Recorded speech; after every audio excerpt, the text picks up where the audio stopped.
Hi friends, welcome back to my channel knowledge nook. आज हम discuss करने वाले हैं Howard Gardner theory of multiple intelligence. Last video में हमने डिस्कस की थी थ्रस्टन्स ग्रुप फैक्टर थ्योरी। उन्होंने जो व्यूज़ दिए थे थ्रस्टन ने कि इंटेलिजेंस एक सिंपल जर्नल इंटेलिजेंस नहीं है, उसके बहुत सारे पार्ट होते हैं और डिफरेंट डिफरेंट एरियाज़ होते हैं इंटेलिजेंस के। और उसको उन्होंने बोला था कि ये एक ग्रुप है जिसमें बहुत सारे फैक्टर्स मिलके इंटेलिजेंस को एक सिंगल यूनिट को कंट्रीब्यूट करते हैं, rather than just a journal factor या फिर स्पेसिफिक फैक्टर जो स्पियर्समैन ने बोला था उनको कॉन्ट्राडिक्ट करते हुए उन्होंने अपनी ये थ्योरी दी थी, जो हमने लास्ट वीडियो में डिस्कस की थी, थ्रस्टन ग्रुप फैक्टर थ्योरी। अब जो हम इस वीडियो में डिस्कस कर रहे हैं that is Howard Gardner theory of multiple intelligence. ये थ्योरी भी ऐसे ही है कि होवार्ड गार्डनर जो है उनका भी यही मानना था कि इंटेलिजेंस एक सिंगल यूनिट पर बेस्ड नहीं है, लाइक जनरल इंटेलिजेंस या फिर स्पेसिफिक इंटेलिजेंस। इन्होंने भी बोला कि इंटेलिजेंस जो है वो उसके अलग अलग टाइप्स होते हैं और उन टाइप्स का जो होता है एक इंडिविजुअल की इंटेलिजेंस पर बहुत इफ़ेक्ट पड़ता है। और it is not like that कि एक ही इंडिविजुअल के अंदर एक ही टाइप का इंटेलिजेंस होगा।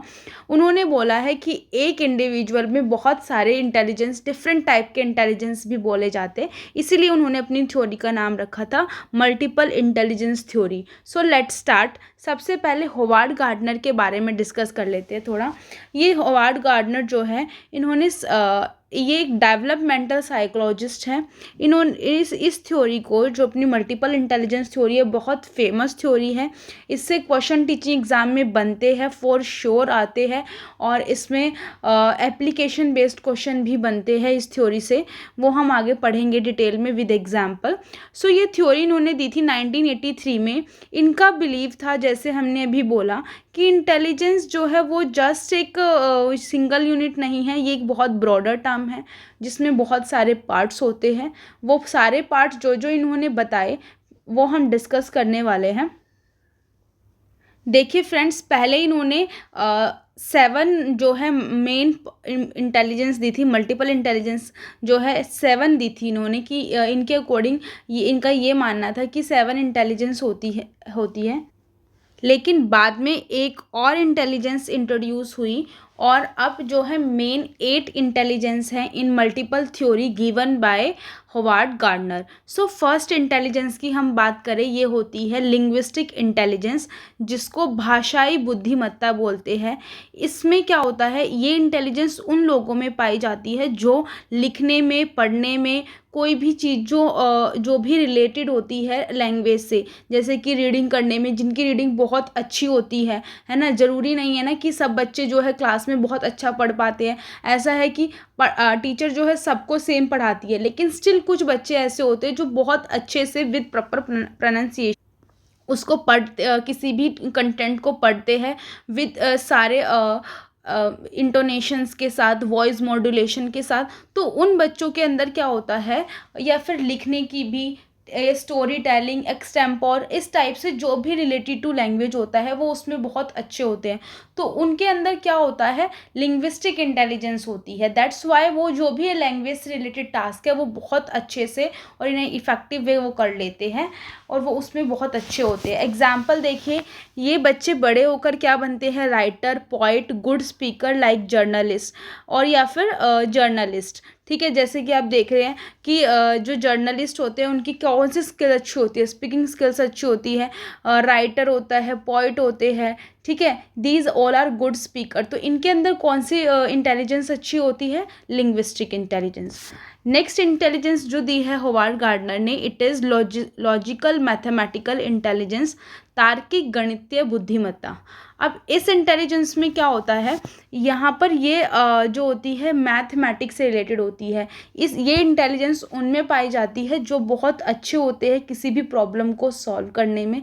नंबर से रिलेटेड कोई भी प्रॉब्लम है, लॉजिकल रीजनिंग, मैथ्स में जो अच्छे होते हैं, ठीक है, उनके अंदर ये वाली इंटेलिजेंस पाई जाती है। एग्जाम्पल हो जाएगा जैसे इंजीनियर हो गए, ठीक है, इसलिए तो सब इंजीनियर नहीं बन पाते हैं, क्योंकि जिनके अंदर ये कैपेबिलिटी होती है, जिनके अंदर ये इंटेलिजेंस होती है, वो ही इस चीज़ में अच्छा कर पाते हैं, एंड दैट इज़ इंजीनियर। ये बाय बर्थ भी होती है और फिर इसको नर्चर एनवायरनमेंट करता है। तो इंटेलिजेंस मैंने आपको पहले ही बताया था मीनिंग में, it is not single hereditical factor. ये सिर्फ हेरिडिटी पर डिपेंडेंट नहीं होती, हेरिडिटी प्लस एनवायरनमेंट। अगर बच्चा जो है by heredity logical mathematical intelligence लेके आया है, बट उसको वैसा एनवायरनमेंट नहीं मिल रहा है, वैसी टीचिंग नहीं मिल रही है, तो क्या उसकी लॉजिकल मैथमेटिकल इंटेलिजेंस जो है वो बूस्ट हो पाएगी? नहीं। सो उसके लिए दोनों फैक्टर ज़रूरी होते हैं। तो और क्या बोलते हैं, अगर सपोज करो उसको बहुत अच्छा एनवायरनमेंट मिला, देखा आपने बहुत अच्छे अच्छे स्कूल में बच्चे पढ़ते हैं, बट स्टिल उनके अंदर वो नहीं अच्छा कर पाते, क्योंकि वो हेरिडिटिकली उनके अंदर नहीं है। So both the factors are equally important, hereditically भी और एनवायरनमेंट बेस्ड भी। So it is like that only logical mathematical reasoning में हमारी जिनकी लॉजिकल वो मैथमेटिक्स से रिलेटेड जो है problem solving ability and all this वो अच्छी होती है, उसके अंदर उन बच्चों के अंदर लॉजिकल मैथमेटिकल इंटेलिजेंस पाई जाती है, और फिर वो बड़े होकर इंजीनियर, अकाउंटेंट या फिर साइंटिस्ट ये बनते हैं। अब नेक्स्ट है म्यूजिकल इंटेलिजेंस, संगीतात्मक बुद्धिमत्ता। ठीक है, they can be easily tone rhythm and sound easily. अब देखिए ये जो बच्चे होते हैं जिनके अंदर म्यूजिकल इंटेलिजेंस अच्छी होती है, उनकी जो है किसी भी टोन को जो है समझने में, रिदम को समझने में, साउंड को समझने में, सुर लय जो होते हैं, जैसे म्यूजिशियन होते हैं, उनको उनके अंदर ये सारी एबिलिटीज़ बहुत अच्छे से ज़्यादा होती है, और वो म्यूज़िकल इंटेलिजेंस लेकर आते हैं, और फिर उनको अगर वैसा एनवायरनमेंट मिले तो they are musical intelligence can be boost, और फिर वो बड़े होकर क्या बन जाते हैं? Singer, composer, instrumentalist. ये सब आप देख रहे हो पिक्चर में। सो जिनके अंदर म्यूज़िकल इंटेलिजेंस होती है वो आगे ये सारी फील्ड जो है वो सिलेक्ट करते हैं। आगे देखिए बॉडीली काइनेस्थेटिक इंटेलिजेंस। अब ये होता है शारीरिक गतिशील बुद्धिमत्ता। ये हमारी बॉडी से रिलेटेड होता है, जो हमारी बॉडीली मूवमेंट होती है उससे रिलेटेड होता है। हमारे जो हम फिजिकली एक्शंस करते हैं, मूवमेंट करते हैं, देखिए सब डांसर नहीं होते, सब अच्छे से डांस नहीं कर पाते, लेकिन कोई कोई बहुत अच्छे से अपनी बॉडी की मूवमेंट कर पाते हैं। ठीक है, वो जो वो भाव होते हैं, जो इमोशंस होते हैं, उनको अपनी बॉडी के मूवमेंट से वो they can communicate to other people. So उनके अंदर कौन सी इंटेलिजेंस पाई जाती है? Bodily kinesthetic intelligence. ठीक है, और ये बड़े होकर आप इसमें किन में देखेंगे कि ये बच्चे जो है जिनमें बॉडीली काइनेस्थेटिक इंटेलिजेंस पाई जाती है वो डांसर, एथलीट या फिर सर्जन बनते हैं। ठीक है, so next is spatial intelligence. ये होती है दृश्य स्थानिक बुद्धिमत्ता। इसमें आप क्या देखेंगे? ये जिनकी विजुअल बहुत स्ट्रांग होती है, किसी भी चीज़ को देखकर एक बार में वो समझ जाते हैं कि हाँ ये चीज़ यहाँ पर होगी। ठीक है, उससे रिलेटेड, और उनको एक बार दिखा दी। जैसे आपने देखा होगा कोई किसी को बहुत जल्दी, जैसे हमने लास्ट वीडियो उसमें भी किया था थ्रस्टन थ्योरी में भी। ठीक है, जिनकी स्पेशल हमारे रिलेटेड टू होती है विजुअल से, मैप से, स्पेसेस से, स्पेस के बारे में किसी भी रास्ते को जान लेते हैं, स्पेस को अच्छे से एडजस्ट करना जिनको आता है। ठीक है, कोई कोई लोग को तो होते हैं वो एक रूम में आप 2-3 चीज़ें दो तो उसको भी एडजस्ट नहीं कर पाते, लेकिन जो ये लोग होते हैं स्पेशल इंटेलिजेंस वाले, ये जैसे कि आपने इंजीनियर देखा है, छोटी सी जगह में आप क्या करोगे, वो अच्छे से अच्छी जगह निकाल कर एडजस्ट कर देते हैं, है ना, हर चीज़ को। तो उनके अंदर ये वाले इंटेलिजेंस पाई जाती है, विजुअल से रिलेटेड, मैप से रिलेटेड, और ये जो होते हैं बड़े होके आर्किटेक्ट, डिज़ाइनर, पेंटर ये सब बनते हैं। ठीक है, आगे देखिए इंटरपर्सनल इंटेलिजेंस, अंतर व्यक्तित्व बुद्धिमत्ता। ये होती है इंटरपर्सनल, मतलब कि जब हम दूसरे के फीलिंग को समझ पाते हैं। इंटरपर्सनल मतलब हमें कुछ लोग होते हैं जिनको फ़र्क ही नहीं पड़ता दुनिया से क्या हो रहा है आसपास। ठीक है, लेकिन कुछ लोग होते हैं वो दूसरे के फेस को देखकर उनकी फीलिंग को इतने अच्छे से समझ लेते हैं, like it is happening with them only. ठीक है, कि जैसे वो चीज़ उनके साथ ही हो रहा है। तो ये उनके अंदर कौन सी स्किल होती है? इंटरपर्सनल, जो दूसरों की प्रॉब्लम को, दूसरों की फीलिंग को बहुत अच्छे से समझ लेते हैं, दूसरे की भावों को और इमोशंस को they can understand very well. और ये जो लोग होते हैं ये कौन होते हैं, टीचर्स। जैसे टीचर्स होते हैं उनको बच्चों को देखकर पता चल जाता है कि कौन बच्चा कैसा है, ठीक है, उसको किस चीज़ की ज़रूरत है, किसको क्या प्रॉब्लम है, they can read face easily, ठीक है। लीडर्स बनते हैं फिर या थेरेपिस्ट बनते हैं, तो इन लोगों के अंदर इंटरपर्सनल इंटेलिजेंस होती है। अब देखिए इसमें क्वेश्चन कैसे फ्रेम होते हैं, हम आगे क्वेश्चन भी करेंगे 3-4 इससे रिलेटेड जो हमने पढ़ा है। बट इससे देखिए क्वेश्चन ऐसे ही एप्लीकेशन बेस्ड क्वेश्चन ऐसे होते हैं। अब a teacher is able to understand what the his or her student is, in which problem his or her student is, ठीक है। तो वहाँ पर वो टीचर जो है उसके अंदर कौन सी इंटेलिजेंस है, तो आपको as per Howard Gardner multiple intelligence theory, उसमें टीचर में कौन सी इंटेलिजेंस पाई जाती है। तो आप ये हो गया एप्लीकेशन बेस्ड क्वेश्चन, उसमें 3-4 इंटेलिजेंस के टाइप के नेम दे दिए जाएंगे, उसमें से आपको एक सेलेक्ट करना है। So it is like that application based question framed from this multiple intelligence theory of Howard Gardner. उसके बाद देखिए नेक्स्ट है इंट्रापर्सनल इंटेलिजेंस। इंट्रापर्सनल होता है अपना अंदर, अंत ज्ञानात्मक बुद्धिमत्ता। जो पर्सन अपने अंदर के फीलिंग्स को समझ पाता है, अपने आप को समझ पाता है, अपने इमोशंस को, उसको पता होता है कि मैं कैसा हूँ, मैं कब क्या रिएक्ट करता हूँ, जो अपने आप को अच्छे से समझ लेता है, वो होता है इंटरपर्सनल इंटेलिजेंस की वजह से, ठीक है। सो जो कुछ पर्सन जो होते हैं जिनको पता होता है कि उनको वो उनके अंदर क्या एबिलिटीज़ है, उनके इमोशंस किस तरीके के हैं, वो किस सिचुएशन में क्या रिएक्ट करेंगे, अपने बारे में फुल नॉलेज जिनको हो जाती है, वो होता है इंट्रापर्सनल इंटेलिजेंस की वजह से, ठीक है। उनके अंदर इंट्रापर्सनल इंटेलिजेंस होता है। तो देखो इसमें बहुत बार कन्फ्यूज़न होती है, और जब हम इस थ्योरी को फर्स्ट टाइम पढ़ रहे होते हैं, जब हम इससे रिलेटेड क्वेश्चन करते हैं, तो इसमें कन्फ्यूज़न होती है। मोस्टली 80% जो स्टूडेंट है वो कन्फ्यूज़न करते हैं। देखिए इंटरपर्सनल होता है अंडरस्टैंडिंग फीलिंग ऑफ अदर्स, दूसरे की फीलिंग को समझना, और इंट्रापर्सनल होता है खुद की फीलिंग को, खुद के बारे में नॉलेज, खुद के इमोशंस को समझना। और जैसे फिलोसफर होते हैं, राइटर होते हैं, स्पिरिचुअल लीडर, वो पहले खुद को पा लेते हैं, then they can make assumption and they can say about other. जैसे फिलोसफर है, उनको वो जो है अपने आप को जान जाते हैं, फिर वो ज्ञान देते हैं दूसरों को, ठीक है। इस तरीके से राइटर हो गए, स्पिरिचुअल हो गए, तो ये लोग जो जिनके अंदर इंट्रापर्सनल होता है वो लोग ये बनते हैं बड़े होकर फिलोसफर, राइटर और फिर स्पिरिचुअल। आगे आ गया देखिए, ये एक पहले यहाँ तक ही थे 7 इंटेलिजेंस थे, ये एक नया ऐड हुआ है नेचुरलिस्टिक। बहुत टाइम हो गया, बट जब बहुत टाइम तक हमें सिर्फ 7 मल्टीपल इंटेलिजेंस पढ़ाई जाती थी होवार्ड गार्डनर की, लेकिन अभी एक और ऐड हुई है। It is not very much new but is newer than other 7। जो बाकी 7 है उनसे ये नहीं है, दैट इज़ नेचुरलिस्टिक इंटेलिजेंस, प्राकृतिक बुद्धिमत्ता, ठीक है। इसमें क्या होता है, जब हम they can self aware understand their, इसमें हम क्या करते हैं, ये यहाँ पर जो नेचुरलिस्टिक है, हम प्रकृति के बारे में हमारी जो है दे कैन दे अंडरस्टैंड। ये थोड़ा सा यहाँ पर रॉन्ग हो गया। Naturalistic means they understand nature very well, they understand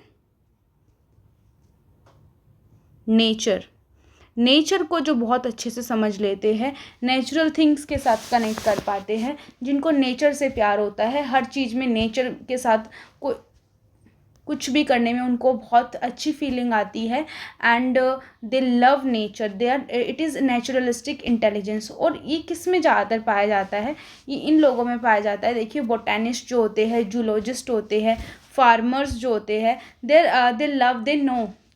आपने देखा होगा कि जो बोटेनिस्ट होते हैं वो देखकर बता देते हैं कि कहाँ पर किस टाइम पर क्या, कौन सा एनिमल में क्या होगा, मतलब क्या उसकी किस वजह से वो दिखने में ऐसा है। और फार्मर्स भी जैसे है वो भी ये बता देते हैं कि इस टाइम पर ये जो क्रॉप्स है वो ऐसी कि इसको क्या चाहिए क्रॉप्स को, और इस टाइम पे ये डालने से क्रॉप्स अच्छी होगी, या फिर अगर ऐसा कलर दिख रहा है तो क्रॉप्स का इसकी वजह से ये रीज़न है इसका।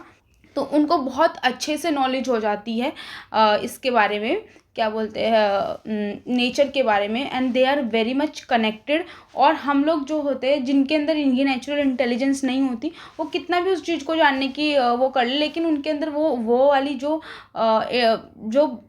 नेचुरलिस्टिक इंटेलिजेंस वाले हैं, उनसे ज़्यादा they can not do that better in that field. So ये जो नेचुरलिस्टिक इंटेलिजेंस होती है, प्राकृतिक बुद्धिमत्ता, इसमें नेचर के टूवर्ड्स हमारा जो होता है, हमारी फीलिंग्स होती हैं, इमोशंस होते हैं, and people connect with nature.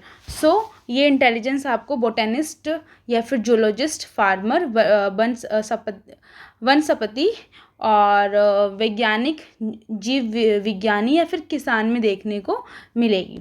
अब देखिए, एक चीज़ हमें ध्यान रखनी है कि everyone is intelligent in their own way. इस प्लेनेट पर हर पर्सन, हर इंडिविजुअल, हर अपने वे में इंटेलिजेंट है। You just need to identify your strength. हमें अपनी स्ट्रेंथ पता करनी है, हमें पता करना है कि हमारे अंदर कौन सा इंटेलिजेंस है, और एज अ टीचर हमें बच्चों के अंदर आइडेंटिफाई करनी है कि किस बच्चे के अंदर कौन सी इंटेलिजेंस इनहेरिटेड है, और हमें उसको वो एनवायरनमेंट प्रोवाइड करना है सो दैट उसकी जो वो इंटेलिजेंस है inherited, it can B nurtured in a better environment. और देखो, हर क्लास में 40 to 45 स्टूडेंट होते हैं। सो हमें अब देखिए, हर एक इंडिविजुअल में अलग अलग इंटेलिजेंस होगी, किसी में सिमिलर भी हो सकती है, and on the second thing कि हर एक इंडिविजुअल में एक इंटेलिजेंस भी नहीं होगी।